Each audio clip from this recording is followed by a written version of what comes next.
O Ministério do Esporte Federal considera que os esportes eletrônicos e jogos de videogame disputados com competitividade podem ou não ser avaliados como sendo esportes.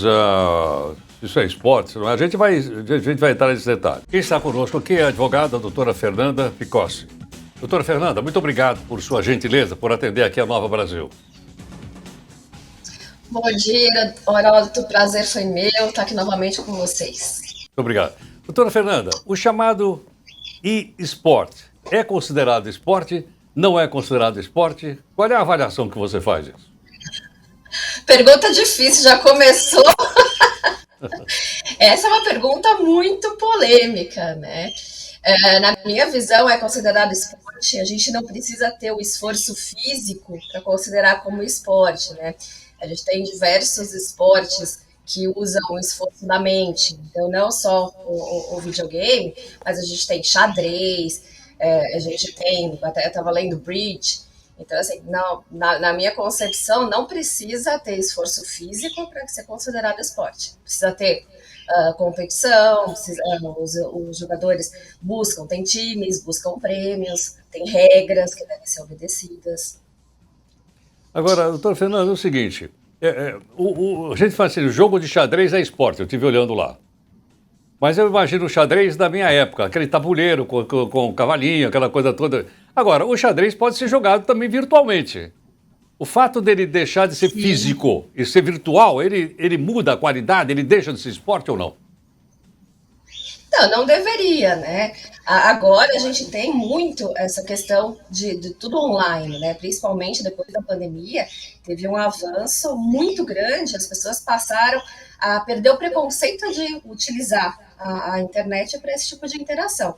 Então a gente tem poker online, que você joga com o jogador do mundo inteiro, o próprio xadrez, você pode estar jogando aqui com um jogador do outro lado do mundo, todos juntos.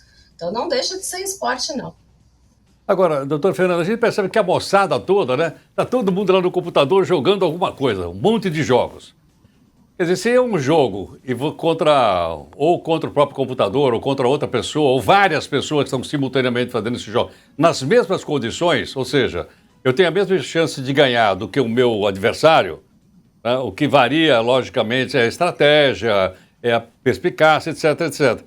Isso caracterizaria um esporte? Porque uma coisa é você dar ferramenta diferente para as pessoas, outra coisa é dar as mesmas para que as pessoas possam desenvolver. Eu estou enganado?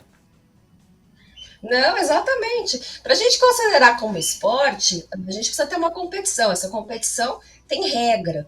Então, todos os jogadores sim estão nas mesmas condições. O que vai variar é a conexão com a internet, é o equipamento, né, o PC, o console, enfim, que ele vai usar, mas as condições são as mesmas, as regras são as mesmas, então todo mundo é possível, tem possibilidade de ganhar. O que é diferente são os times. Então, os times, eles contratam também da mesma forma como o futebol, eles contratam jogadores. A gente tem aqui no Brasil jogadores de outros lugares do mundo que vêm para cá. Então, todos os times querem ganhar. Então, existe também essa janela de transferência de jogadores para os esportes eletrônicos, porque existem melhores e piores, né? Agora, doutora Fernanda, a gente poderia dizer, então, que, bom, esses chamados esportes eletrônicos fazem parte da indústria de entretenimento, que é uma atividade comercial como outra qualquer, né? E não de uma associação, e não de uma confederação que organiza os jogos, etc. É por aí ou não? Essa é a principal linha da discussão. A grande diferença entre os esportes eletrônicos e os esportes convencionais é que a propriedade intelectual desses esportes eletrônicos são das desenvolvedoras de jogos. Então, é aí que é o grande impasse, que a gente tem uma terceira pessoa nessa relação. Não é só o time, os esportistas, a confederação e o Estado. Existem também as desenvolvedoras de jogos que também ganham. E elas é que desenvolvem as regras do campeonato, quem que vai participar, elas é que têm a competência para isso. E aí acaba tendo os interesses privados e gera essa discussão toda. Bom, então, vamos considerar esporte ou não? Eu considero como esporte, sim.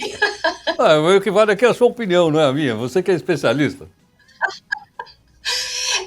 Mas assim, a gente tem, até a própria legislação ampara a gente, né? Então temos a questão da contratação dos jogadores. Antigamente que eu digo, são poucos anos atrás, a gente não tinha. Então os jogadores, eles eram contratados basicamente com contrato de licença de marca. Hoje não, hoje eles já são contratados por CLT. A gente tem visto de trabalho de atleta para jogadores, esses jogadores internacionais que vêm de outros países. Então, assim, a própria legislação, a jurisprudência está considerando essas pessoas como atletas e atleta é esporte. Agora, não existe uma regulamentação.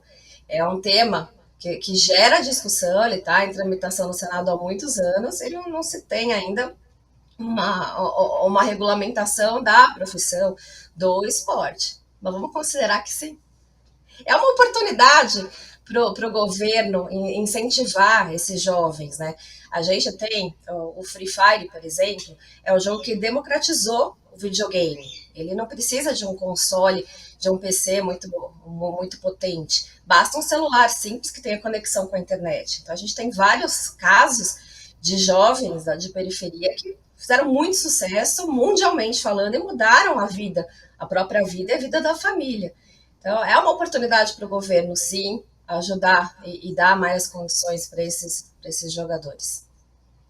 Perfeitamente. Doutora Fernanda, muito obrigado por sua gentileza, por participar aqui conosco. Muito grato.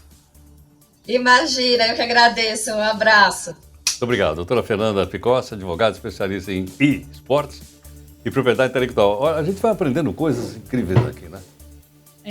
Eu sou péssima em videogame, né, Heródoto? Mas você joga isso aí. Mas você é uma esportista nessa área?